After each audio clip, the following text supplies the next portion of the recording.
महंगाई कुछ नहीं है सर। कांग्रेस के जमाने में 50 रुपए मिलता है, जब 500 रुपए मिल रहा है। आमदनी बढ़ा हुआ है, नहीं समझ में आ रहा। अच्छा, कांग्रेस के टाइम में क्या मिलता था? 50 रुपया मजदूरी मिलता था कांग्रेस जमाने में, आज 500 मिल रहा है, 10 गुना ज्यादा। तो आमदनी बढ़ा हुआ है, ये नहीं सेंस में आ रहा है क्या? अच्छा, हाँ, उस हिसाब से आमदनी भी तो बढ़ा हुआ है। एक मजदूर को 500 रुपया मिल रहा है, अब कांग्रेस जमाने में 50 रुपया मिलता था। अच्छा। हाँ, तो जो लोग कहते हैं कि रोजगार नहीं दे पा रहे हैं, मोदी जी महंगाई बढ़ा दी, देश चला नहीं पा रहे हैं, क्या कहेंगे? मोदी जी अच्छा देश संभाल रहे हैं, सबसे बेहतरीन है, सब कुछ काम अच्छा है मोदी जी का। तो रोड मैप देखिए, अमेरिका से भी ज़्यादा रोड भारत में बना हुआ है। महंगाई कुछ नहीं है, महंगाई के हिसाब से आमदनी भी बढ़ा हुआ है। काम तो लाखों स्टेशन में सभी जगह काम चल रहे हैं, काम करने वाला का कमी है, काम का कमी नहीं है यहाँ। सभी जगह स्टेशन प्लेटफार्मों का विकास हो रहा है, हो रहा है, आधुनिकीकरण हो रहा है, मेट्रो बन रहा है, सब कुछ बन रहा है। काम करने वाला रहेगा तब ना। दिन भर में 200 रुपये का गुटखा खा जाएगा, कोई आमदनी नहीं है तो क्या होगा? ये गलत है कि नहीं गलत है? हाँ, अपना सुधार, महंगाई को देश को सुधार करो। महंगाई कुछ नहीं है सर। कांग्रेस ने तो ये डॉलर का कीमत बढ़ाया, 10% डॉलर का कीमत अभी मोदी जी के राज में बढ़ा है। 12 सालों में कुछ नहीं बढ़ा। ये लोग 75 पर छोड़ा था, 75 डॉलर पर 1 रुपये। ये सब कैसे पता लगा आपको? हाँ, मैं भी पढ़ा लिखा हूँ। राहुल गांधी तो कह रहे हैं महंगाई है, जनता परेशान है। राहुल गांधी खुद बेरोजगार है, वो कुर्सी चाहता है लेकिन कुर्सी मिलने वाला नहीं है। अच्छा, राहुल गांधी का जो नीति जो है ना, वही सबसे खराब है। अच्छा, ये बताइए कि मोदी जी को लाइक क्यों करते हैं? आप कह रहे हैं कि मैं मोदी भक्त हूँ। मोदी जी को मैं ही नहीं लाइक नहीं कर रहा, पूरा 90% हिंदू भारतीय लाइक कर रहा है। हाँ, मैं ही नहीं हूँ, सब है यहाँ पर। मोदी जी को लाइक करना। मोदी जी वर्ल्ड लीडर है। अभी मोदी जी को अमेरिका बुला रहा है, डोनाल्ड ट्रम्प बुला रहा है कि थोड़ा मदद कर दीजिए, ईरान से समझौता करा दीजिए। मोदी जी आपके सिवा कोई है ही नहीं, कोई नहीं। पाकिस्तान कर रहा था ना समझौता, क्यों नहीं कर लिया है पाकिस्तान के बाद? तो मोदी जी समझौता करा देंगे, एकदम आसानी से करा देंगे। मोदी जी वर्ल्ड लीडर अभी बने हुए हैं। मोदी के टक्कर का कोई है नहीं, मतलब दूसरा कोई ऑप्शन है नहीं। और जो हमारे मोदी जी ने संकल्प लिया है 2047 में विकसित भारत का, मोदी जी के राज में मैं चाहता हूं अगर प्रधानमंत्री भले बदल जाए, लेकिन अगर इनकी दूरदृष्टि रहेगी तो शायद 2047 तक हम, सही बात है, विकसित भारत में जिएंगे। और उनका संकल्प है। और हम लोग जो है इसमें जो एक जैसे बोलते हैं कि अगर आप, ज़रूरी नहीं है कि सेना कि अगर आप बॉर्डर पे हैं एज ए सेना हैं तो ही आप भारत को सपोर्ट कर सकते हैं। अभी सपोज जैसे आर्थिक स्थिति आई है, मोदी जी ने बोला कि भाई साहब हो सके तो अपने खर्चे कम कर लो, हो सके तो आप विदेश दौरा कम करो, हो सके तो सोना मत खरीदो, कोई बैन नहीं लगाया। लेकिन अगर हम चाहे देश की नागरिक होकर हम अपनी अगर थोड़ी खर्च बचाते हैं, ईंधन बचाते हैं, तो हम देश को सपोर्ट कर रहे हैं। तो हम चाह के हम यहाँ से भी देश को सपोर्ट कर सकते हैं सर। बस नीति और नीयत सही होनी चाहिए हमारी, उसके लिए मोदी जी बैठे हुए हैं। महंगाई की बात अगर आप कर रहे हैं तो बहुत हद तक अभी हम लोग 4 से 5% हमारे यहाँ भारत में बढ़ा है, जबकि हम दूसरे देशों की तुलना करें तो 30 से लेकर 90% तक की महंगाई बढ़ चुकी है। तो इससे मैं इतना जानता हूँ कि मोदी जी और मोदी जी की टीम बहुत अच्छा कर रहे हैं और भारत के लिए बहुत अच्छा तक करेंगे आगे भी। अच्छा, तो महंगाई का मुद्दा है देश में या नहीं? महंगाई कोई मुद्दा नहीं है सर। अगर शुरू से आप देखा जाए, जब से देश आज़ाद हुआ है तो ऐसी कोई प्रधानमंत्री नहीं है जिनके कार्यकाल में जो है महंगाई ना बढ़ी हो। तो महंगाई एक ऐसी चीज़ है जो कांस्टेंट नहीं हो सकता, स्थिरांक, तो वो घटती बढ़ती रहती है। कारण इसलिए तो ये हम मुद्दा नहीं कह सकते। मुद्दा होता है कि अगर विकास ना हो, मुद्दा होता है कि जैसे मान लीजिए चाहे सरकारी स्वास्थ्य संगठन हो उसमें काम ना हो रहा हो, या शिक्षा के ऊपर हम बात करेंगे उसमें विकास ना हो रहा हो, तो ये हम मानते हैं कि देश की मुद्दा है। महंगाई कोई मुद्दा नहीं है। मनमोहन सिंह जी सरकार में थे, वो भी 10 साल अगर बिता के गए हैं, तो हम लोगों को पता है 2004 से हमें भी ज्ञान था, आपको भी ज्ञान था, क्या चीज़ कितने का बिक रहा था। 2014 में जब उन्होंने मोदी जी को सरकार सौंपी है, क्या चीज़ कितने में दे के गए हैं, हमको भी आपको भी सबको पता है ये चीज़ें। तो महंगाई उनके यूपीए टाइम में भी बढ़ी है, तो ये महंगाई कोई मुद्दा नहीं है सर। लेकिन राहुल गांधी कह रहे हैं कि ये सरकार विफल है, 12 साल बेहाल, जनता परेशान है, जिस मुद्दे पे आए थे वो जनता के हित में कोई काम नहीं हुआ है, मोदी सरकार फेलियर बता रहे हैं। सर मोदी सरकार फेलियर होती तो तीसरी बार वो जो है ना शपथ ग्रहण नहीं करते। सबसे फर्स्ट चीज़, 140 करोड़ देशवासी के जो है उनको प्यार करते हैं, इसमें कोई डाउट की बात नहीं है। और सबसे बड़ी बात, इन्होंने 12 साल के जो काम है ना उनका ट्रांसपेरेंट की तरह दिख रहा है लोगों को, और इसीलिए लोग जो है उनको सपोर्ट कर रहा है। आज 11 करोड़ से ज़्यादा शौचालय बनवा दिए, जो हमारे यहाँ भारत में सबसे ज़्यादा इम्पोर्टेंट चीज़ था। जो विदेशी आते थे ना, वो हमारे माताओं बहनों को देखते थे ना पटरियों पे जाते हुए, कुछ भी इस टाइप की वीडियो बना के वो विदेशों में बोलते थे कि भारत ऐसा पुअर कंट्री है, और ये हकीकत है, हम लोगों का हकीकत था। इसको बदलने वाले हमारे मोदी जी हैं। आज 58 करोड़ से ज़्यादा लोगों का जनधन में खाता खुला है, उससे डायरेक्ट गरीबों के अकाउंट में खाता जा रहा है। आज अगर बिजली की बात करें, हम सिलेंडर घर घर तक पहुँचाया है, उसके बाद पानी घर घर तक पहुँचाया है। सड़कों की हाल ऐसी कर दी है भाई साहब कि आज लद्दाख जैसी शहर पे हम जो है सड़कों से जा रहे हैं। 370 हटाया है कश्मीर में, जहाँ कर्फ्यू लगा रहता था।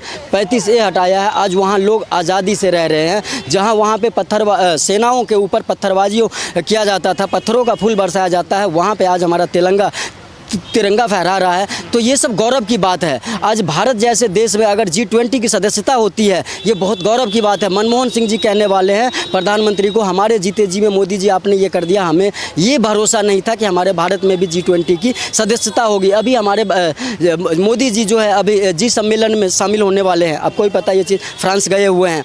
तो अगर आज के डेट में आप देखोगे तो एशिया नहीं, यूरोपियन कंट्री भी है, वो भारत के जैसा बनना चाहता है। भारत जिस प्रगति से, जिस स्पीड से उनकी राह चल रही है आज के डेट में, हर कोई कॉपी करना चाहता है। तो ये मोदी जी का जलवा है, ये मोदी जी का जो है दूरदृष्टि नेतृत्व है। जिस हिसाब से वो देश को चला रहे हैं, आने वाले 5 महीने आगे, 6 महीने आगे की विपत्ति को समझ के, आज कोरोना काल में देखिए, उनकी सरकार थी कि हम सुरक्षित हैं, आप सुरक्षित हैं।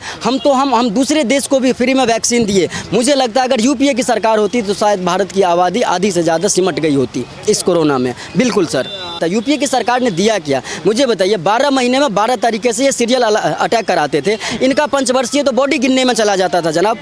और मतलब एक होता है कि दूसरा अटैक करना। आज मोदी युग में भी हुआ है हमला, पहलगाम में हुआ है, मैं कह रहा हूँ पुलवामा में हुआ है, बहुत बड़े हुआ है हादसा। लेकिन इन्होंने ईंट का जवाब पत्थर से तो दिया जनाब, पत्थर से दिया। और इसीलिए आज वो कुछ भी करने से पहले 100 बार सोचते हैं कि मोदी है। इसीलिए जो है हम नहीं सोच सकते ये चीज़, उसके बाद भी ये सेना से सबूत मांगते हैं। आज ये हमारे मोदी जी की जो है एक छवि है ऐसा, और उनकी नेतृत्व है कि आज अगर पाकिस्तान में भी हमारा जाबाज अभी वो फंस गया है हमारा सेना, हाँ अभिनंदन, तो आज वो देखिए चाय पीते हुए आराम से आता हुआ बंदा दिखा। मैं आपको अभी कुछ समय पहले ही बताया हूँ कि हर एशियन कंट्री को छोड़ के यूरोपियन कंट्री भी इनकी कॉपी करना चाहता है। उसका कारण यही है। आज ये देखिए सर, 30 से ज़्यादा देशों में जाकर के ये सम्मानित होकर आए हैं हमारे मोदी जी। ये एक प्रतिष्ठा दिखाता है कि भारत किस छवि में है। आज अमेरिका आप कहीं भी जाइए, चाइना, रूस, कहीं पे भी, तो वहाँ पे जो भारतीयों को एज ए पुअर मैन कह के, गरीब कह के सबसे साइड में बिठाया जाता था। और आज के डेट में भारतीय होने का जो आदमी बोलता मैं भारतीय हूँ, उसको आदमी जो है एक सम्मान के नज़रिए से देखा जाता है। ये सिर्फ मोदी जी का दिया हुआ है। इसीलिए आज 140 करोड़ की अगर आबादी है तो उनको इसीलिए सैल्यूट करती है कि जो आदमी सबसे पीछे पंक्ति में रहता था, आज उसको भी सबसे आगे खड़े करने का काम अगर किया है तो वो मोदी जी की सरकार ने किया है। इनके सरकार, मैं यूपीए की सरकार के लिए एक चीज़ कहना चाहूँगा कि अगर आपसे कोई गलती हो जाए तो माफ़ी मांग लेता है। तो कोई भी इंसान ऐसा नहीं होता कि माफ़ नहीं करता है। बट अगर आप उसी गलती को छुपाने के लिए 100 और झूठ बोलेंगे तो आपसे बुरा आदमी कोई नहीं, और फिर आप किसी के दिल में नहीं रहेंगे। यही हुआ है इस समय कांग्रेस पार्टी के साथ। आपने जो 60 साल किया हर भारतीय को पता है, बावजूद इसके कि हमने कुछ विकास नहीं किया, हम माफ़ी चाहते हैं इसके लिए, हमें एक बार और मौका दीजिए, तो शायद एक बार को 10% जनता पिघल भी जाए। लेकिन ये जनाब तो और झूठ पे झूठ बोलते जा रहे हैं। और जो सरकार सामने काम कर रही है, जिसका काम ट्रांसपेरेंट की तरह दिख रहा है, उसके ऊपर आरोप पे आरोप लगा रहे हैं। और इसीलिए आज ये जो है धरातल में जा चुके हैं। आज ये देखिए विधानसभा चुनाव में 1 बाय 1 करके इनका खाता नहीं खुलता है। कई जगहों पे ये सिंगल डिजिट में रह जाते हैं। क्या मतलब है? आपको कितना आईना दिखाएगा जनता? क्या शुभ नाम? शिवम शुक्ला।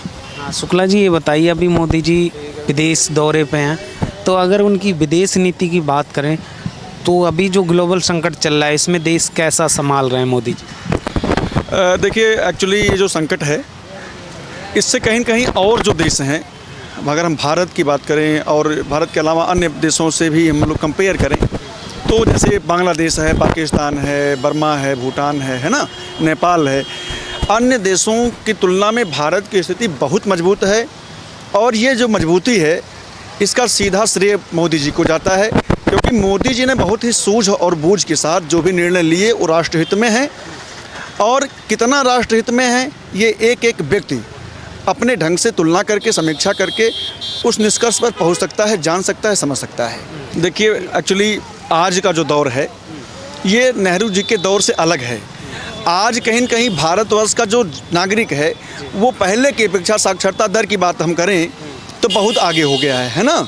आज भारत में लगभग 85% लोग जो है 85+ % लोग जो है साक्षर हैं, जो बुद्धि और विवेक से हर चीज़ का निर्णय लेते हैं। तो ऐसे भी स्थिति में लगभग 40% लोग बिना किसी प्रश्न के मोदी जी के सहयोग में हैं, मोदी जी के समर्थन में हैं और बिना किसी प्रश्न के मतदान कर रहे हैं, उनको सत्ता में ला रहे हैं। तो कहीं न कहीं मैं इस चीज़ को कहूँगा कि अगर आज के दौर में नेहरू जी भी होते तो मोदी जी की जो व्यवस्था है, मोदी जी की जो लोगों में एक लोकप्रियता है, उससे कोसों दूर होते। आप कौन सा काम आपको अच्छा लगा मोदी जी का? देखिए, मोदी जी का बहुत सारा ऐसा काम है जिसे गिनवाना बहुत संभव नहीं है, लेकिन पहली चीज़ जो अपने मित्र देश हैं उनके साथ अपना जो संबंध मधुर करना, दूसरी चीज़ जो वैश्विक व्यवस्था है दुनिया भर में उसको और सुदृढ़ करना, है ना। उसके बाद जो आज क्रूड ऑयल से पूरी दुनिया में संकट चल रहा है, वो इस संकट के दौर में भी अपने देश में ढंग से उसको ला पाना, आयात कर पाना, है ना। बहुत इसमें कीमत भी लगातार और देशों में कई गुना बढ़ रहा है, उसमें भी बहुत एक हद तक जो है उस पर कहीं न कहीं अंकुश लगा के रख पाना, ये सारी चीज़ें उनके गुणवत्ता का ही जो है प्रमाण है। बाकी चीज़ें तो भाई लोग अपने अपने स्तर से तुलना कर रहे हैं, अपने अपने स्तर से बात कर रहे हैं, लेकिन कहीं न कहीं और देशों से अगर आप तुलना करेंगे तो मोदी जी के नेतृत्व में भारत अभी पूरी तरह से सुरक्षित है। भारत बहुत ही मजबूत स्थिति में है और हमें लगता है कि आने वाले समय में जब जो वैश्विक संकट का दौर है ख़त्म होगा तो भारत बहुत अच्छी गति से प्रगति की ओर बढ़ेगा। विश्व